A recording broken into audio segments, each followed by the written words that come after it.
Good morning. Unit 6 thermodynamics इस chapter में आ जाते हैं एंथैल्पी पर।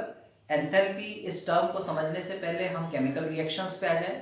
मान लीजिए 100% केमिकल रिएक्शंस हो रही हैं, तो 100% केमिकल रिएक्शंस में 95% केमिकल रिएक्शंस कांस्टेंट प्रेशर पर होती हैं और only 5% chemical reaction constant volume पर होती है।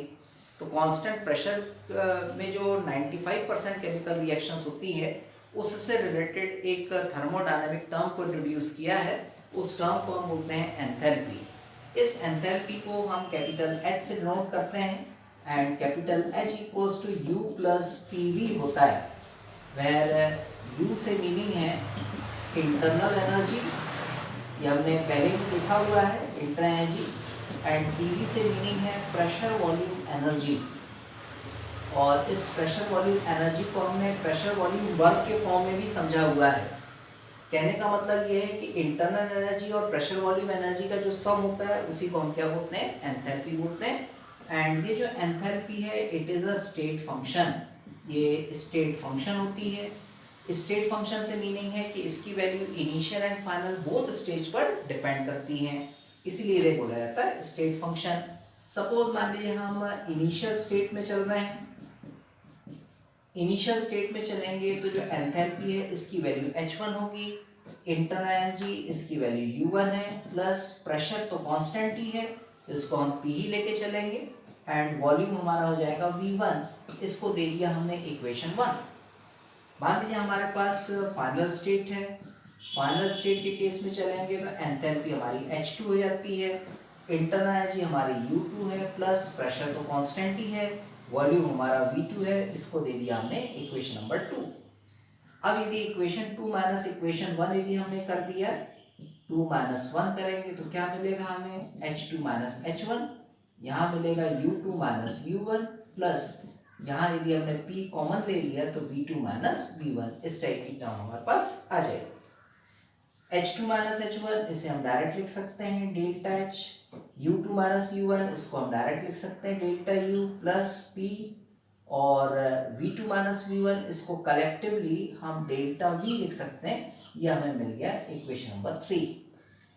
ये जो इक्वेशन 3 है एक्चुअली ये रिलेशनशिप है between delta h and delta u इनके बीच में, एंड ये जो डेल्टा h है इसे हम बोल सकते हैं चेंज इन एंथैल्पी, इसे हम चेंज इन एंथैल्पी पढ़ते हैं। एंड ये जो हमारे पास डेल्टा एच आता है, इस डेल्टा एच को हम किसी रिएक्शन के लिए भी अप्लाई कर सकते हैं। मान लीजिए हमारे पास एक रिएक्शन है रिएक्टेंट टू प्रोडक्ट, तो इसके लिए डेल्टा एच कैलकुलेट करेंगे तो H P minus H R आएगा। एच पी से मीनिंग है enthalpy of product and H R से मीनिंग है एंथैल्पी ऑफ रिएक्टेंट। मान लीजिए हमारे पास एक्सोथर्मिक रिएक्शन है, तो एक्सोथर्मिक रिएक्शंस के लिए डेल्टा एच की वैल्यू हमेशा ही नेगेटिव आती है, एंड जो एंडोथर्मिक रिएक्शंस हैं, इन एंडोथर्मिक रिएक्शंस के लिए डेल्टा एच की वैल्यू हमें पॉजिटिव मिलती है। एक्सोथर्मिक रिएक्शन का मीनिंग कंफर्म है, जिसमें से एनर्जी लिबरेट होती है वो एक्सोथर्मिक रिएक्शन है। एंडोथर्मिक का मतलब जिसमें एनर्जी एब्जॉर्ब होती है वो हमारी एंडोथर्मिक रिएक्शंस है। आगे और delta H and delta U में रिलेशनशिप एस्टेब्लिश करने के लिए हम आइडियल गैस इक्वेशन से चलें।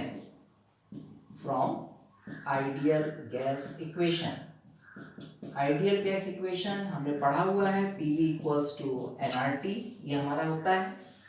यदि हम कांस्टेंट टेम्परेचर एंड प्रेशर से चलते हैं, टेम्परेचर एंड प्रेशर इस टर्म से यदि हम चलें तो आइडियल गैस इक्वेशन को हम इस तरह से शो कर सकते हैं,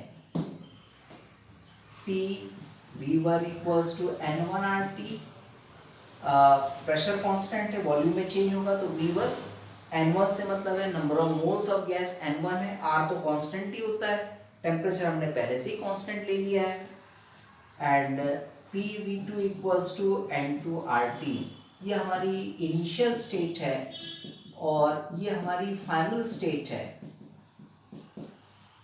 initial stage and final stage, final minus initial यदि हम इसमें करें तो प्रेशर कॉमन निकल जाएगा, V2 माइनस V1 आएगा, इक्वल्स टू आर टी, यहाँ कॉमन निकल जाएगा, N2 माइनस N1 हमें मिलेगा। और यदि हम इसको सॉल्व करते हैं तो P V2 माइनस V1 को हम लिख सकते हैं delta V equals to N2 minus N1 होता है हमारा डेल्टा N, और RT हमारा वैसा का वैसा ही।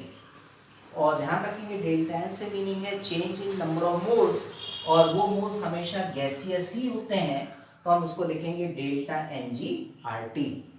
अब ये जो P डेल्टा V है इसकी वैल्यू यदि हम रख दें इक्वेशन नंबर 3 में, तो इक्वेशन 3 का एक नया फॉर्म बन जाता है, और वो नया फॉर्म कुछ इस तरह से हमारा मिलेगा, delta H equals to delta U plus इस P डेल्टा V के प्लेस पर हमने ये वैल्यू पुट कर दी, तो डेल्टा NgRT, ये एक नया इक्वेशन हमें मिल गया। ये इक्वेशन भी रिलेशनशिप है डेल्टा H और डेल्टा U के बीच में। अब हम कुछ कंडीशन ले रहे हैं। कंडीशन 1 ये है, मान लीजिए हमने डेल्टा Ng इसकी वैल्यू 0 रख दी। डेल्टा Ng की वैल्यू 0 रखेंगे तो ये पूरी की पूरी टर्म 0 हो जाएगी। ये पूरी टर्म 0 हो गई, तब हम बता सकते हैं then delta H equals to delta U। Change in enthalpy को यदि हमें चेंज इन इंटर एनर्जी के इक्वल लाना है तो डेल्टा Ng की वैल्यू कितनी रखनी पड़ेगी, 0 रखनी पड़ेगी। ये किस तरह के केमिकल रिएक्शन में होगा तो वो रिएक्शन भी हम देख लें। मान लीजिए हमारे पास एक रिएक्शन है C+O2 रिएक्शन साइन CO2। इस पर्टिकुलर इक्वेशन में आप देखिए, पहले तो हम इनकी फिजिकल स्टेट कंफर्म कर लें कि इनकी फिजिकल स्टेट क्या है। कार्बन सॉलिड है, ऑक्सीजन गैस है, कार्बन डाइऑक्साइड भी गैस है, और इसमें हमें डेल्टा Ng की वैल्यू कैलकुलेट करना है, तो हम Np माइनस Nr लेंगे। Np का मतलब है number of moles of product minus number of moles of reactant. Product में गैस है, एक ही मोल है, तो हम यहाँ 1 ले लें, माइनस Nr। ये सॉलिड है, सॉलिड को छोड़ देंगे, सिर्फ गैस ही लेंगे, इसके भी मोल्स 1 है, तो 1 माइनस 1 वैल्यू कितनी आ गई, 0। तो अभी आपने डेल्टा Ng की वैल्यू 0 ही ली, ये हमने यहाँ पे पुट कर दी। मतलब इस तरह की रिएक्शंस के लिए delta H and delta U same होता है। अब आते हैं कंडीशन नंबर 2 पर। सेकंड कंडीशन ले लें। सेकंड कंडीशन में हम ले रहे हैं डेल्टा Ng नेगेटिव है। अब डेल्टा Ng मान लीजिए नेगेटिव है, ये वैल्यू पूरी नेगेटिव हो गई। अब ये वैल्यू नेगेटिव होने का मतलब ये हुआ कि डेल्टा G इतना बड़ा है कि इसमें से किसी वैल्यू को माइनस करना पड़ रहा है, तब वो किसके इक्वल आ रहा है, डेल्टा H के इक्वल आ रहा है। इसका मीनिंग ये हुआ कि delta H is smaller than delta U है। अब इसके लिए कोई एक एग्जांपल ले लें। मान लीजिए हमारे पास एग्जांपल है N2 plus thrice H2 reaction sign twice NH3। इस रिएक्शन में चले तो नाइट्रोजन हमारा गैस है, हाइड्रोजन भी गैस है, अमोनिया भी हमारा गैस है। तीनों की फिजिकल स्टेट हमने ले ली है। अब डेल्टा Ng की वैल्यू हमें कैलकुलेट करना है। Np माइनस Nr ये फॉर्मूला है। प्रोडक्ट के मोल्स 2 हैं हमारे, माइनस रिएक्टेंट हमारे दोनों ही रिएक्टेंट गैसियस हैं, 3 and 1 4 मोल्स, ये 4 वैल्यू आ गई -2। तो -2 मतलब ये क्या है, नेगेटिव। तो इस तरह की रिएक्शंस के लिए delta H smaller than delta U ये हमें मिलेगा। एक थर्ड एंड लास्ट कंडीशन पे आ रहे हैं। थर्ड कंडीशन में मान लीजिए हमने डेल्टा Ng इसकी वैल्यू पॉजिटिव ली। इसकी वैल्यू पॉजिटिव होने का मतलब ये पूरी वैल्यू पॉजिटिव हो गई। डेल्टा G में किसी वैल्यू को हमें ऐड करना पड़ रहा है, इसका मतलब डेल्टा G क्या है, छोटा है। किसकी कंपैरिजन में, डेल्टा H की कंपैरिजन में। तो इनडायरेक्टली हम ये बोले कि delta H is greater than delta U है। किस कंडीशन में, जब डेल्टा Ng की वैल्यू पॉजिटिव आती है उस कंडीशन में। और इसके लिए कोई एक एग्जांपल ले लें। H2O मान लीजिए हमारे पास एक गैस है, स्टीम के फॉर्म में है, और इसको हमने डिसोसिएट कर दिया है H2 and O2 में, तो H2 भी गैस मिलेगी और O2 भी गैस मिलेगी। इस केस में डेल्टा Ng की वैल्यू हम कैलकुलेट करें तो Np minus Nr formula use करेंगे। Np ये दोनों ही गैस हैं, 2 + 1 3, ये number of moles of product हो गए, minus Nr number of moles of reactant 1 है 1, सो 3 minus 1 it means 2, value positive है। तो इस तरह के रिएक्शंस के लिए delta H greater than delta U ये होगा। तो ये थी हमारी एंथैल्पी, और इस एंथैल्पी से रिलेटेड एक प्रूफ दैट वाला क्वेश्चन भी आता है, उसको भी हम प्रूव कर लें।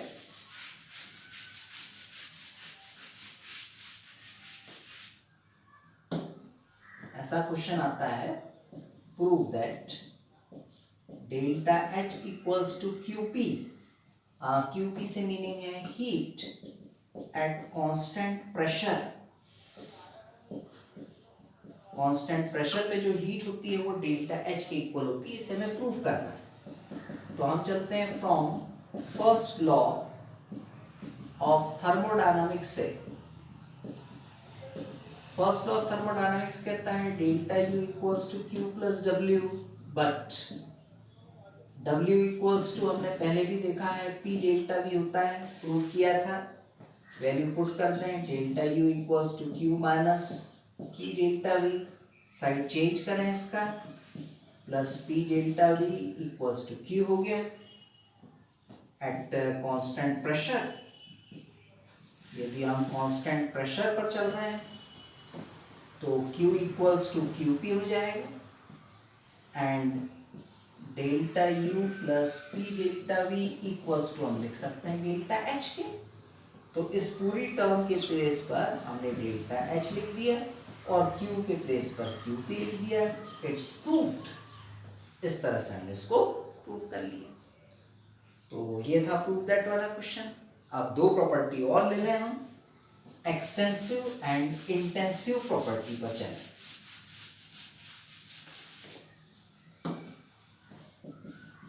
Extensive and intensive